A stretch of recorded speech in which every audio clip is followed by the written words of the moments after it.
맘 깊은 곳에 주께서 원하신 것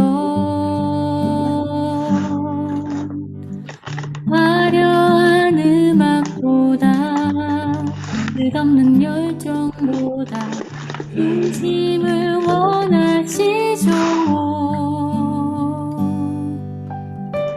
주님께 드릴 마음의 예배 주님을 위한 주님을 향한 노래 중심 잃은 예배 내려놓고 이제 나 돌아와 주님만 예배해요.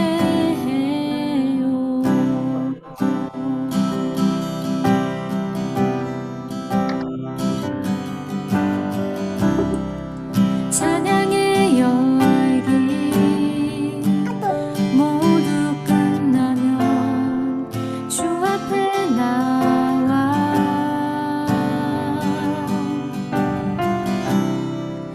더욱 진실한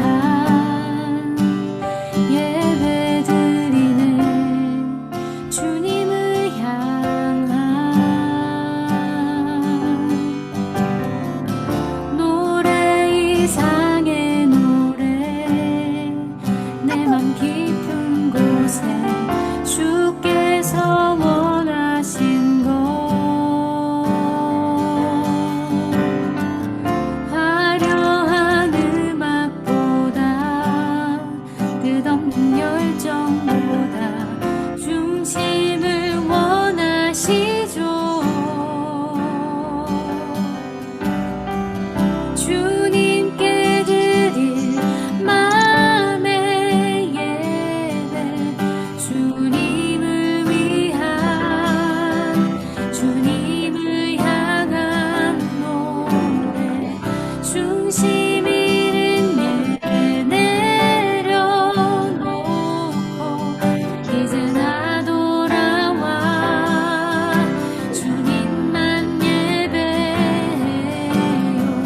주님께 드릴 마음의 예배 주님을 위한 주님을 향한 노래 중심 잃은 예배 내려놓고 이제 나 돌아와.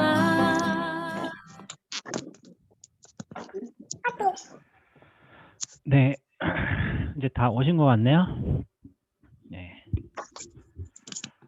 반갑습니다. 서로 좀 잠깐 인사 나눌 시간 좀 가질까요? 네, 반갑습니다. 반갑습니다. 반갑습니다. 지난주 목요일 날 했어야 할 수업인데 그때 못 해가지고 이렇게 또 토요일 날 또 늦게 또 다시 이렇게 시작하게 됐고 또 이렇게 귀한 시간 내주셔서 참여해 주셔서 너무 감사드립니다. 제가 잠깐 기도하고 시작하도록 하겠습니다. 하나님 아버지, 주일을 앞두고 토요일 저녁 이렇게 함께 모여서 하나님의 선교에 대해서 우리가 함께 배우는 시간을 가지려고 합니다. 가르치는 저와 또 이 수업에 참여한 모든 사람들이 하나님의 선교에 대해서 다시 한 번 더 깨닫는 시간들이 될 수 있게 도와주시고 특별히 가르치고 있는 이 시간 가운데 성령 하나님께서 임하셔서 저희들이 깨닫지 못하는 것을 알 수 있도록 인도하여 주시옵소서.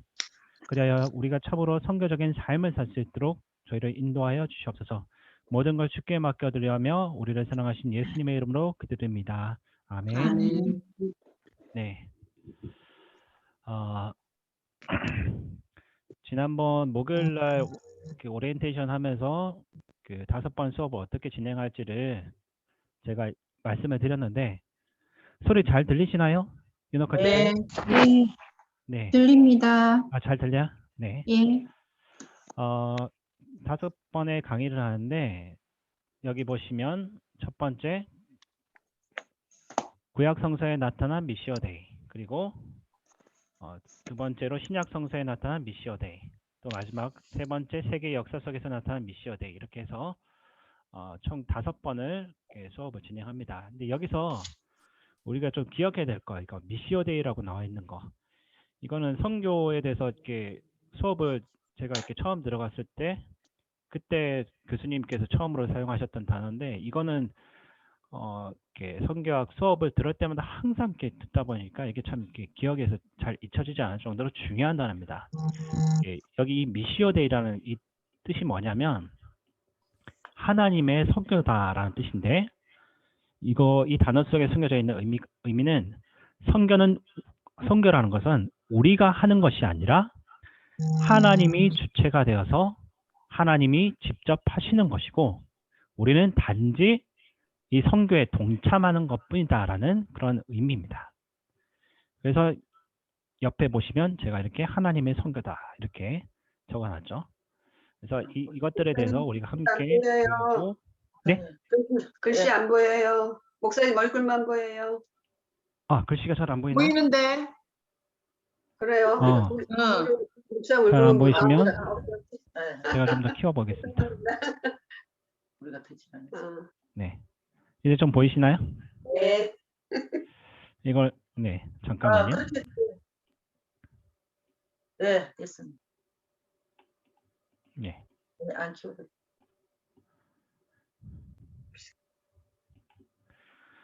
네, 최대한 이렇게 키운다고 했는데 이게 잘 안 되네요. 네. 잘 보입니다. 이제 보이시나요? 네. 네. 자, 그래서 오늘은 첫 번째 구약 성경과 선교 이렇게 해서 하나님의 선교의 시작에 대해서 같이 함께 배우는 시간을 가지도록 하겠습니다.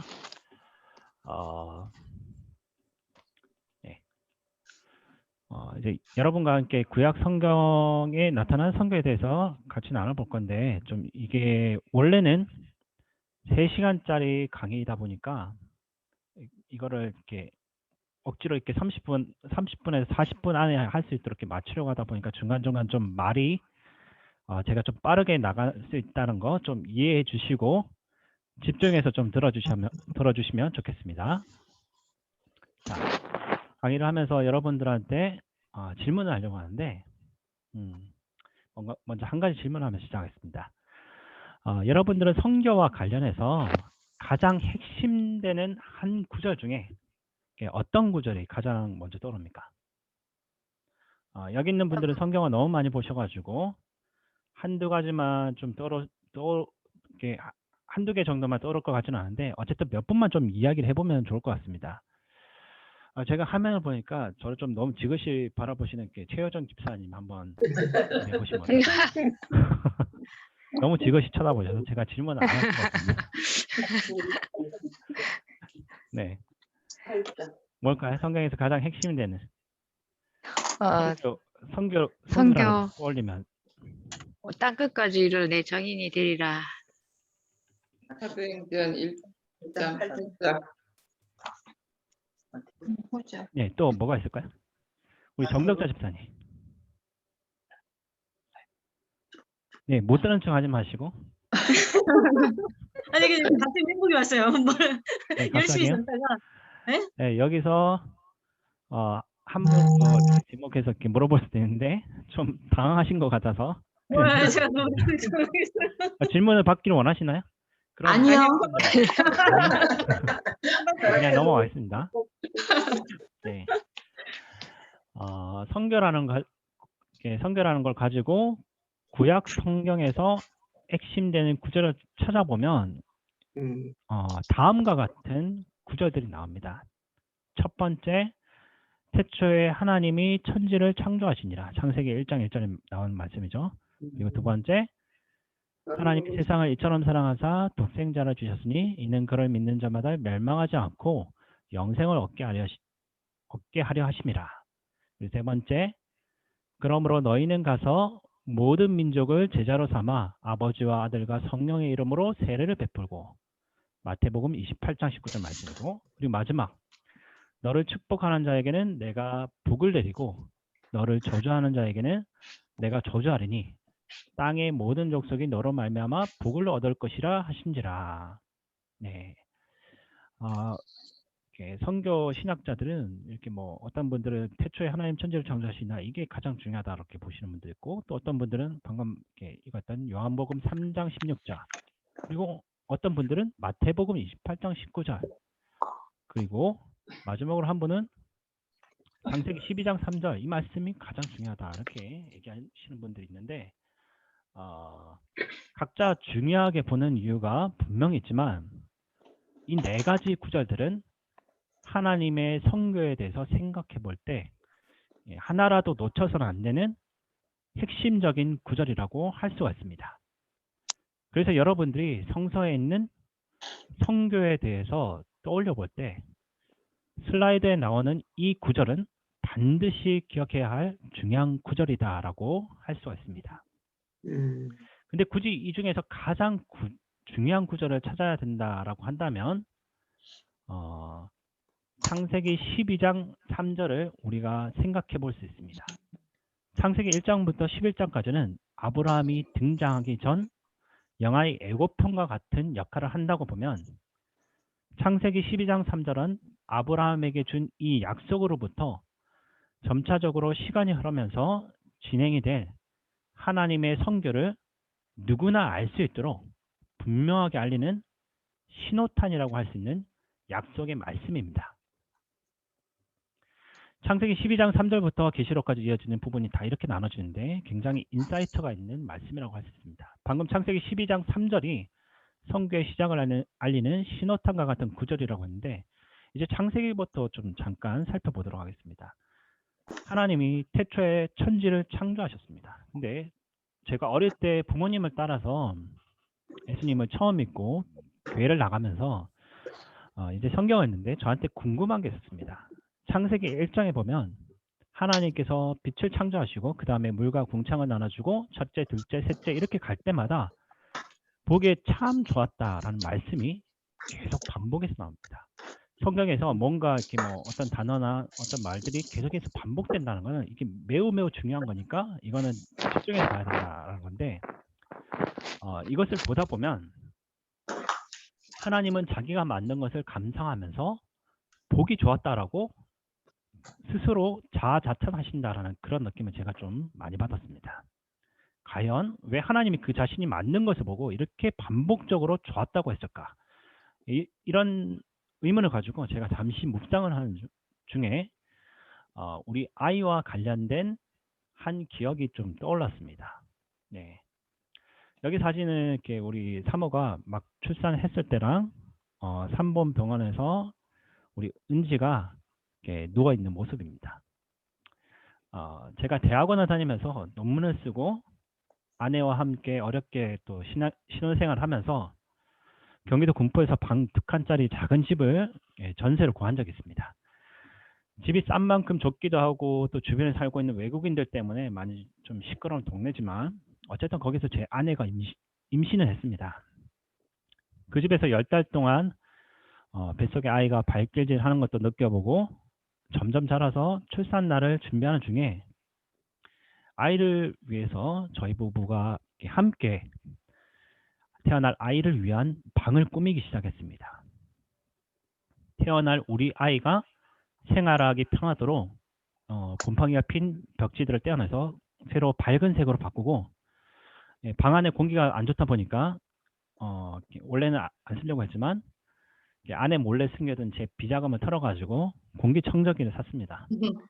그리고 아이가 나중에 가지고 놀 장난감이나 천장 모빌 등을 조금씩 준비해 나가서 마련했는데 그때마다 태어날 우리 아기가 이곳에서 행복하게 살 거다라고 상상을 하면서 준비하다 보니 이런 준비하는 과정이 힘들지만 아이의 방을 보는 것만으로도 마음이 기쁘고 모든 것이 보기에 참 좋았습니다. 이런 것들을 생각해 보면 하나님도 첫째 날부터 6째 날까지 땅과 하늘과 태양과 육지와 바다장에 살아갈 생물들을 만들면서 그냥 자기가 만든 것들을 감상하며 보기가 좋았다라고 그냥 단순하게 잡벅하고 만족한 것이다라고 이렇게 볼 것이 아니라 내 형상을 따라 지음받을 내 사랑하는 자녀들이 살아갈 최적의 조건으로 이루어진 세상이 점차적으로 만들어진 것을 보니 너무나 기뻐서 보시기에 좋았다라고 우리가 생각해야 된다는 겁니다.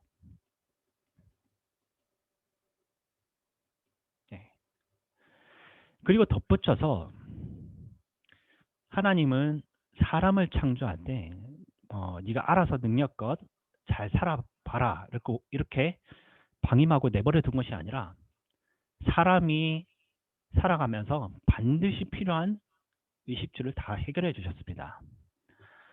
제가 청년 부서를 맡고 있는데 청년들의 대화를 듣다 보면 우리 청년들에게 필요한 것이 결혼 후에 아내나 남편과 같이 살아갈 집 문제나 생계를 위한 직장, 좀 더 어린 청년들 같은 경우에는 오늘은 뭘 입고 갈지 뭐 이런 걸 가지고 고민하는 걸 보게 됩니다. 어쩌면 21세기에 살고 있는 청년들의 고민이기도 하고 뭐 청년뿐만 아니라 장년들의 고민이기도 한데 하나님께서는 우리를 창조하실 때는 사람이 입는 거나 먹을 것, 자는 것 이런 것들 걱정할 필요가 없을 정도로 완벽하게 모든 환경을 만들어 주셨습니다. 성경에 보면 사람들이 실컷 먹을 수 있는 갖가지 가실들을 내주셨고 에덴 동산이라는 가장 안전하고 넓은 거주지를 주셨기 때문입니다. 그렇다면 이런 완벽한 환경 속에서 인간은 지금처럼 아무런 노동 없이 편안하게 먹고 자기만 했을 거라고 생각할 수 있겠지만 꼭 그렇지는 않습니다. 완벽하게 놀고 먹을 수 있는 그 환경에서도 분명히 일과 노동은 있었습니다. 그 일이 뭐냐면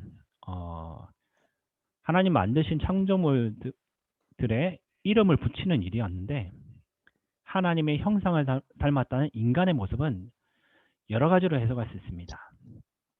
그 중에 한 모습이 하나님만이 하실 수 있는 일을 우리에게 위임해 주셨다라는 것입니다. 그래서 아담이 동물들의 이름을 지을 수 있었습니다. 저는 좀 완전히 신뢰하지 않지만 어쨌든 뭐 창조과학 세미나 같은 걸 이렇게 듣다 보면 그 당시에는 지금보다 훨씬 더 많은 다양한 생물들이 있다라고 하는데 그 많은 동물들의 이름을 하나씩 지어준다라고 상상해 보면 사실 굉장히 힘든 노동이라고 생각할 수 있겠지만 그 당시 아담에게는 전혀 그렇게 다가오지 않았습니다. 왜냐하면 동물들의 이름을 최대한 많이 그리고 빨리 짓는 게 목적이 아니라 하나님이 창조한 피조물을 보고 기뻐하고 하나님의 섬세함과 아름다움을 감탄하고 이름을 짓는 것. 그래서 그것들이 인간에게 복종하게 만드는 일이었습니다. 그러니까 이 하나님이 주셨던 일은 그저 먹고 살기 위해 어쩔 수 없이 고통과 스트레스 속에서 하는 일이 아니라 굉장히 창의적이고 즐겁게 할 수 있는 아주 아름다운 일이었다라는 겁니다. 이 두 가지가 있어도 굉장히 행복하게 일할 것 같은데 여기 한 가지가 더 추가됩니다. 바로 관계인데 우리의 가장 큰 행복은 어디서 옵니까? 바로 관계죠. 그 관계들 중에서 가장 행복을 주는 것은 하나님과의 관계에서 가장 큰 기쁨과 평안이 있습니다. 근데 제가 하나님과의 관계에 대해서 이야기를 하다 보면 이렇게 문득 한 가지 떠오르는 게 있습니다. 여러분들 앞에서 좀 부끄러운 얘기지만 가끔 혼자 이렇게 멍하게 있으면서 과연 내가 그리스도인인가 하고 이렇게 돌아봅니다. 내가 이렇게 강의도 하고 성경 66권을 가지고 공부하고 어떤 때는 말씀 중과할 때 이렇게 감동에 되어가지고 하나님의 사랑, 십자가 사랑에 젖어들기도 하는데 반복적인 죄나 마음속에 질투심, 시기심이 일어나는 것을 보면서 왜 나는 예수를 믿으면서 수십 년 동안 변화가 없지 하는 게 의문이 듭니다. 그래서 가끔은 아주 깊은 영혼의 그 어둠 같은 것들을 맛을 보면서 나는 거듭난 그리스도인인가 이런 걸 물어보기도 합니다. 그만큼 그 하나님과의 나의 관계를 예수님 믿는 순간에 다 열어놓고도 그렇게 아직도 하나님과의 관계가 해결되지 않는 것입니다. 그게 인간이 갖고 있는 한계가 아닐까 싶어집니다. 근데 이 아담 때는 하나님과의 관계가 의심할 수 없을 정도로 완벽하게 좋았습니다. 곧 그것만 그랬던 것이 아니라 뼈 중에 뼈요, 살 중에 살인 아내와의 관계, 즉 부부 관계도 좋았고 자녀가 그 당시에 이제 나왔다라고 되어 있지는 않지만 자녀와의 관계도 좋고 모든 동물들과의 관계도 좋아서 이런 모든 관계 회복들이 있던 그 아름다운 하나님의 창조, 이것이 우리가 돌아가야 될 모습이 아닐까라고 생각하게 됩니다.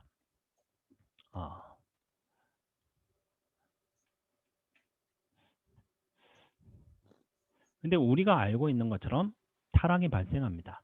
하나님의 뜻을 거스르게 된 건데 이것을 정령 죽으리라.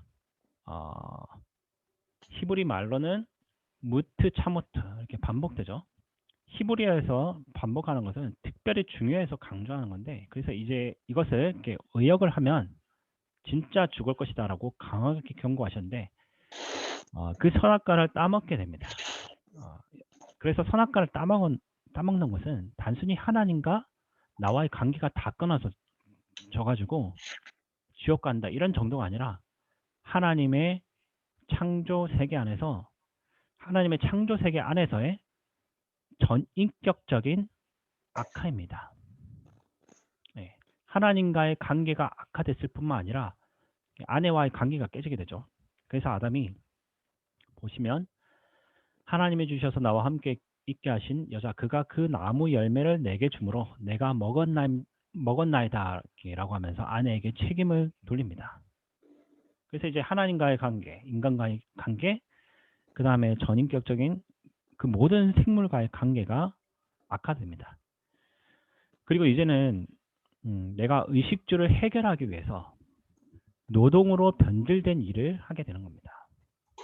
그래서 우리는 원래 일터가 너무 좋은 것인데 일터에 가기가 너무 싫은 이유가 이제 이게 하나님이 우리가 준 창조적인 것을 발휘한다라기보다는 의식주를 해결하기 위해서, 즉 먹고 살기 위해서 일하러 가게 되었다라는 겁니다. 그러니까 일터에서는 약육 강식이 이루어져서 모두가 고통받는 공간이 되고 만 겁니다. 이게 우리 인간이 가지고 있는 가장 큰 어려움인 겁니다. 근데 이것을 하나님께서 해결해 주십니다.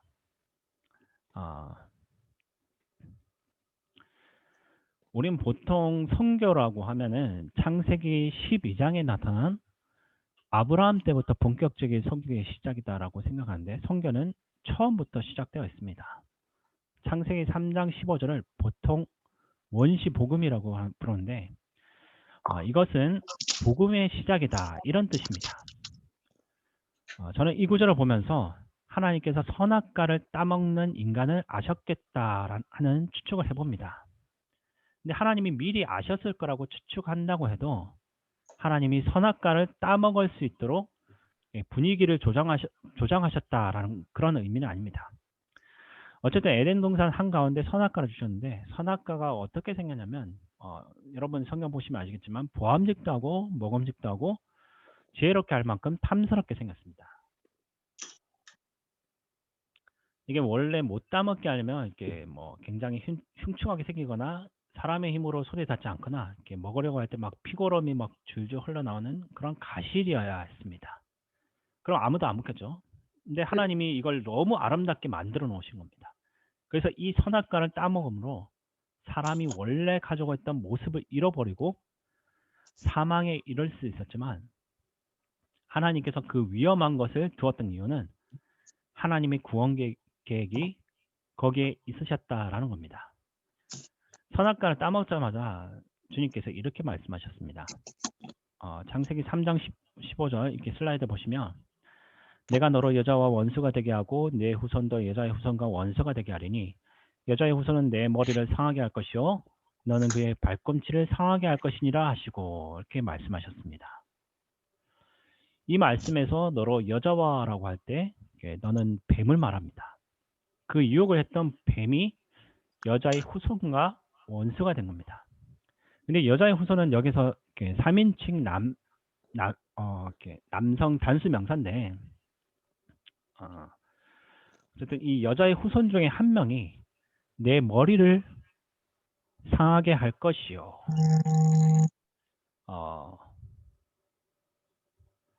그리고 여기서 이제 상하게 한다는 것은 좀 직역을 하면 짓밟아 엎겨 버린다 이런 뜻입니다.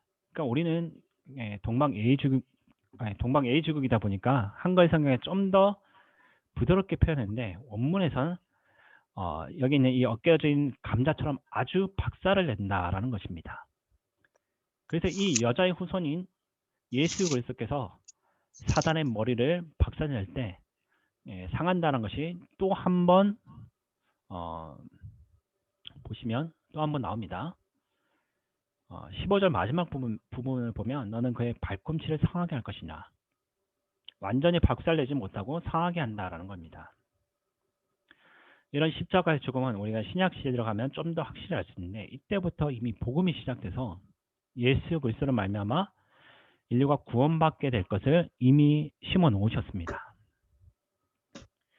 거기서 벗어나서 이 전 인류를 한꺼번에 구원하시는 하나님의 계획이 또 바뀌게 되는데 이게 언제 바뀌게 되냐면 바벨탑 사건 이후에 사람들이 이렇게 언어별로 흩어지게 될 때입니다. 예전에는 온 인류를 동시에 구원하시려는 것에서 한 민족을 먼저 선택해서 그 민족으로 말미암아 다른 민족 전체를 구원할 수 있도록 하려는 것입니다. 그게 이제 하나님의 약속인데 오늘 아까 말씀드렸던 창세기 12장 1절에서 3절까지 주셨던 3절까지 아브라함에게 주신 첫 약속인 겁니다. 이걸 읽어보시면 여호와께서 아브라함에게 이르시되 너는 너의 고향과 친척과 아버지의 집을 떠나 내가 내게 보여줄 땅으로 가라. 내가 너로 큰 민족을 이루고 내게 복을 주고 내 이름을 창대하게 하리니 너는 복이 될지라. 너를 축복하는 자에게는 내가 복을 내리고 너를 저주하는 자에게는 내가 저주하리니 땅의 모든 족속이 너로 말미암아 복을 얻을 것이라 하신지라. 네. 여기서 민족이란 단어가 등장하기 시작합니다. 올레이션, 민족. 그리고 이제 이 복이라는 단어가 등장합니다. 그래서 아브라함은 축복의 통로가 돼서 아브라함을 축복해 주는 사람에겐 축복이 있을 것이고 그 사람을 저주하는 자는 저주받을 것이다 라고 말하면서 한민족이 어떤 샘플로 만들어질지 나타내고 그 민족이 어떻게 복을 받는다는 것을 약속했습니다. 여기서 이제 눈치 빠르신 분들은 좀 보셨겠지만 슬라이드에 보면 뭔가 좀 특별한 단어가 나오죠. 예, 뭐죠? 위임령이라고 이렇게 나와 있는데 여기서 이렇게 위임령이라는 게 뭘까요? 위임령은 뭘 말하는 걸까요? 예.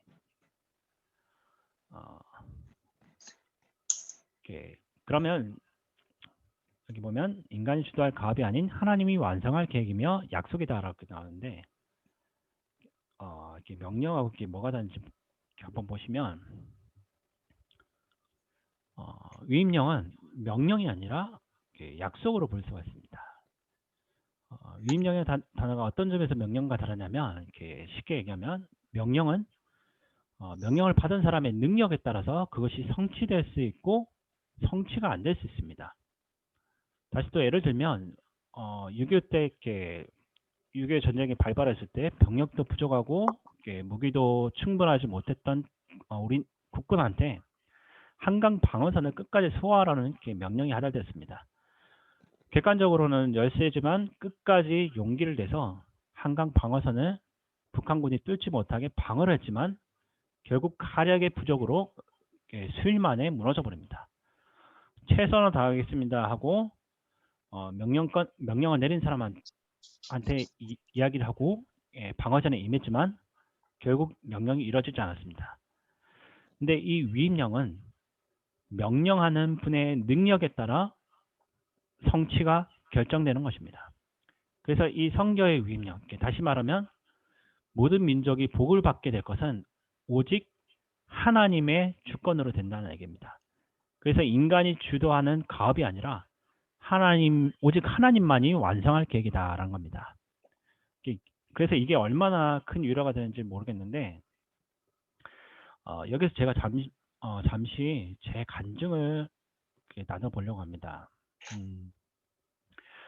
제가 초등학교 다닐 때쯤에 부모님이 진주 외곽에 있는 지편면이라는 곳에 교회 개척을 했습니다.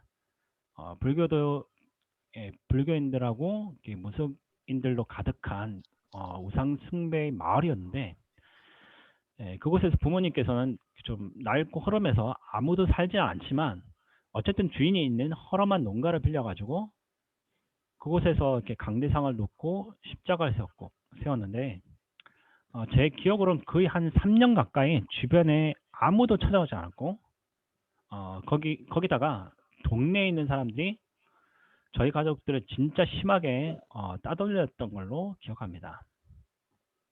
지난번 수요일 예배 때도 잠깐 언급했지만 이렇게 마을에 뭔가 문제가 생기면 교회에서 잘못해서 그런 일이 생겼다라고 이렇게 하는 말도 안 되는 이렇게 핑계를 대면서 금전적인 보상을 강요하는 일부터 시작해서 심지어는 또 밤에 이렇게 깊이 자고 있는데 이렇게 와가지고 이렇게 진짜 이유도 없이 그냥 교회 문을 뻥 하고 이렇게 차고 가거나 심지어는 교회로 들어가는 이렇게 물을 좀 끊어버려 가지고 저뿐만 아니라 저희 가족들 전체가 이렇게 며칠간 또 이렇게 씻을 수도 없게 이런 갖가지 방법을 동원해서 정말 저희를 이렇게 피말려 죽이면서 괴롭혔습니다.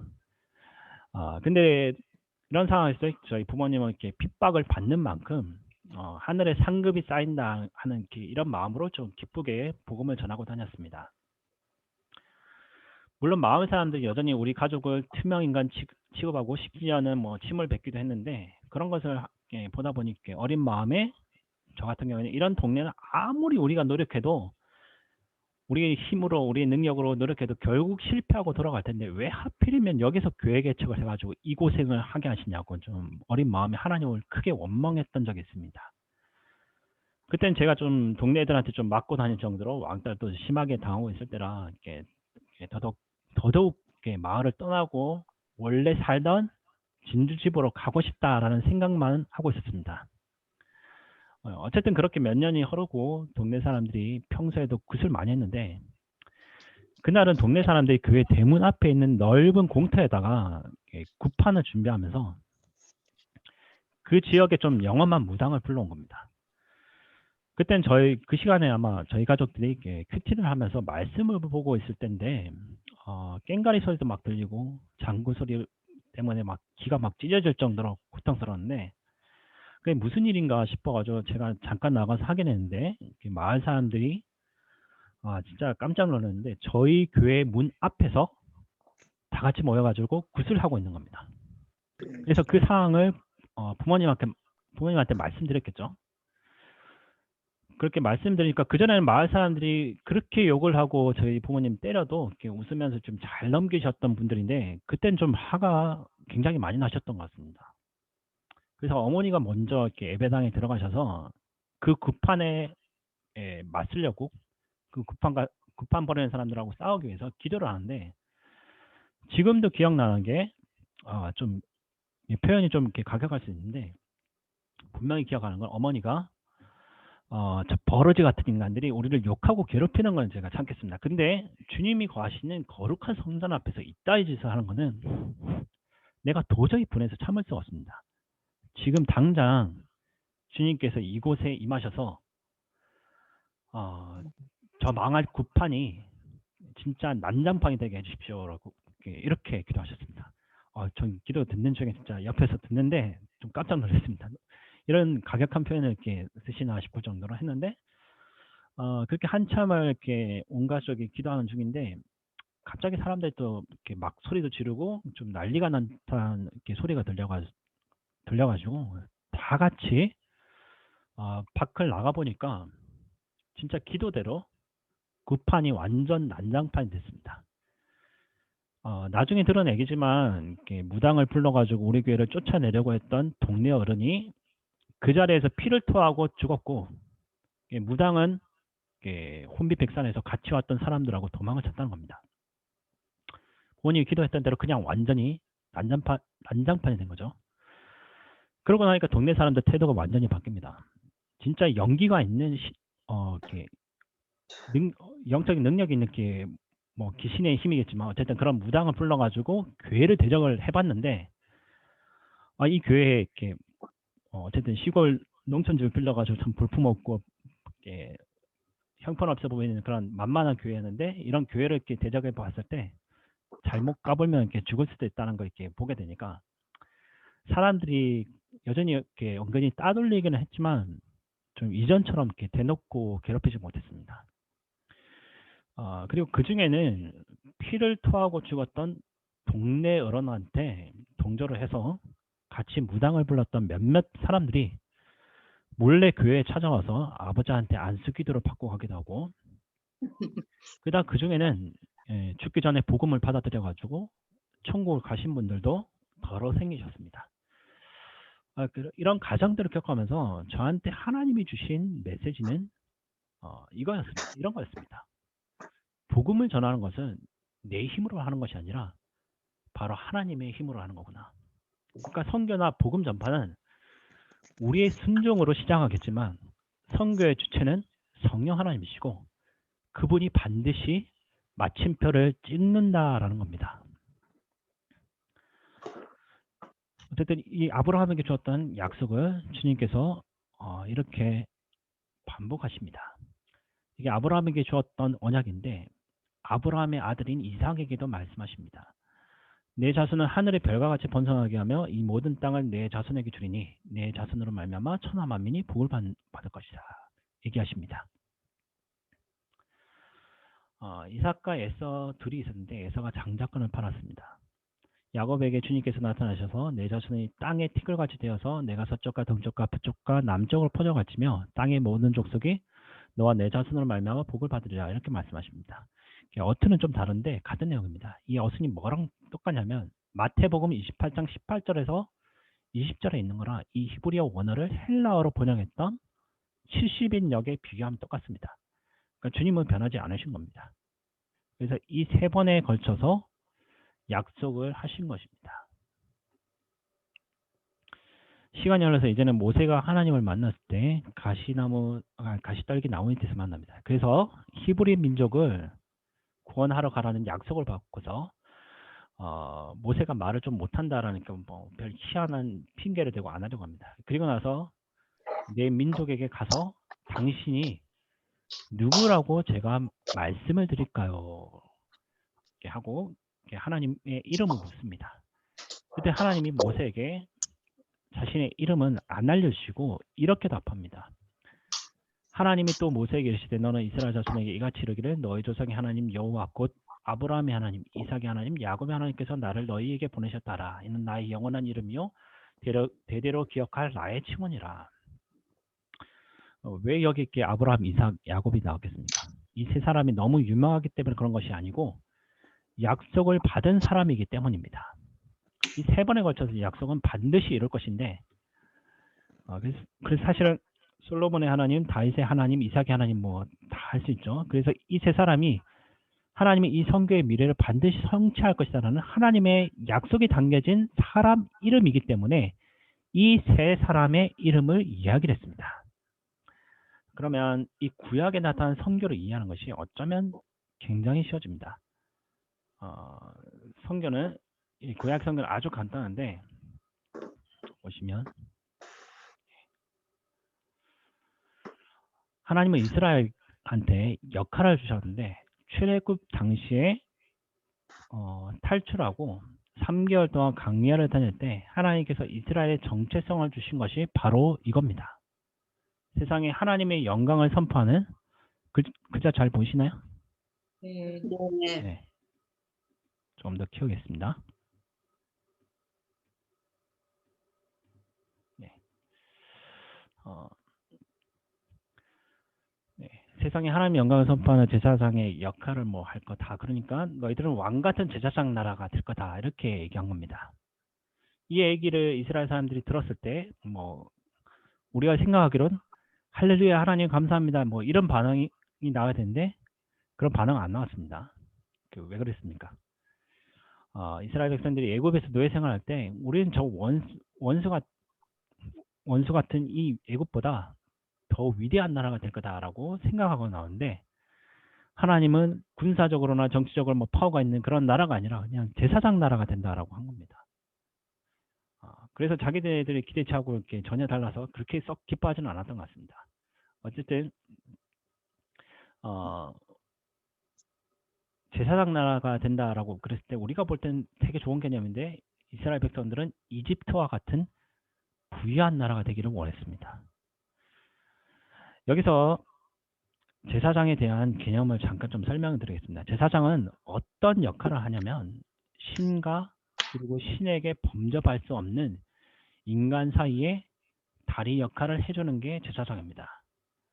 이 매개체 역할을 한 사람이란 존재는 이렇게 뭐 세계 문명 어디에서나 있어 왔지만 다 가짜입니다. 진짜는 십자가로 구원을 이룬 예수 그리스도만 진짜 대제사장인데, 이 제사장 자체가 복을 받는다라기보다는 하나님과 사람 사이를 연결해주는 역할을 한다는 겁니다. 마찬가지로 이스라엘이 맡은 제사장 역할은 자기들만 복 받는 것으로 절대 끝나지 않는다는 겁니다.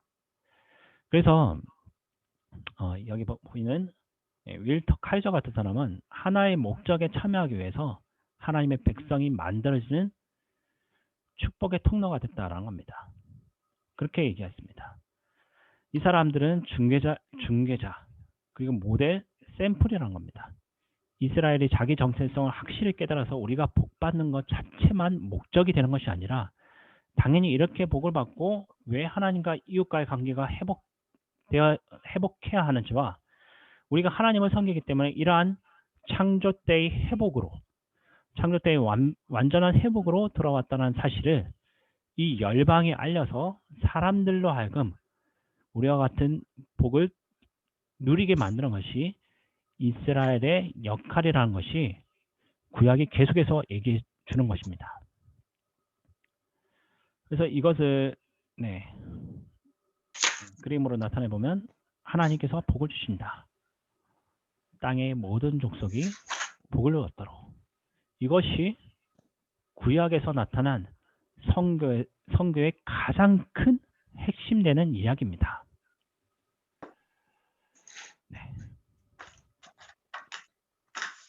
그래서 구약에서 성교는 무엇이냐면 이 모든 민족에게 복이 되는 것이 성교였습니다.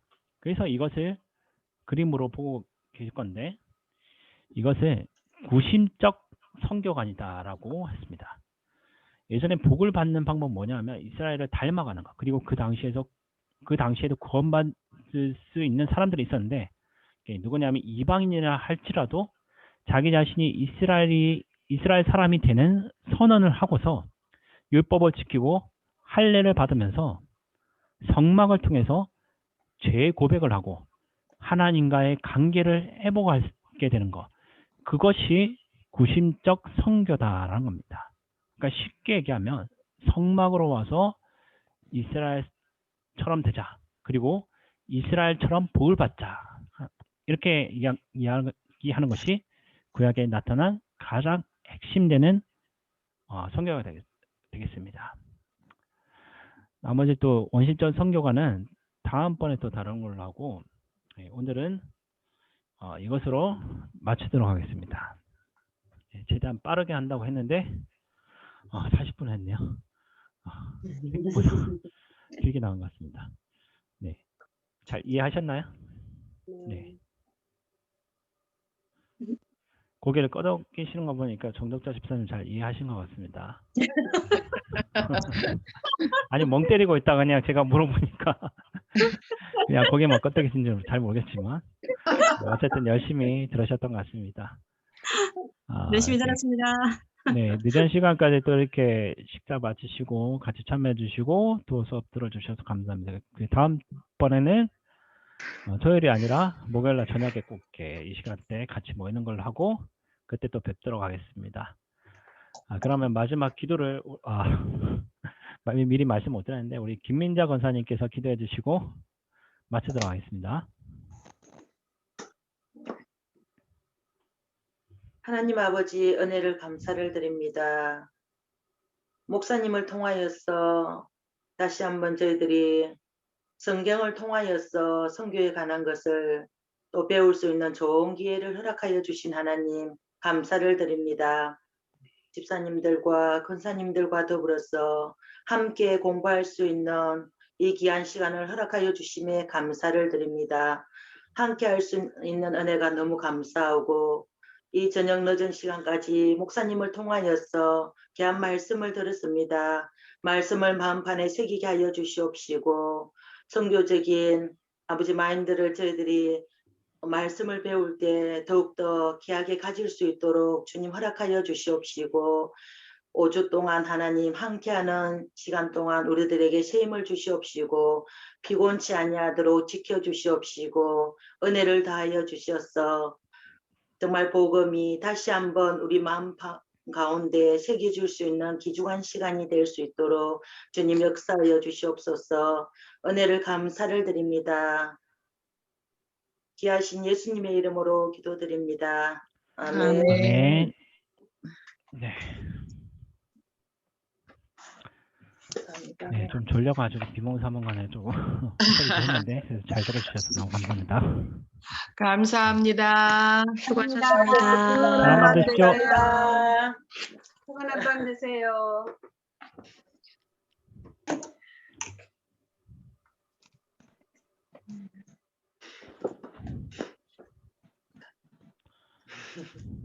나가? 난 나가.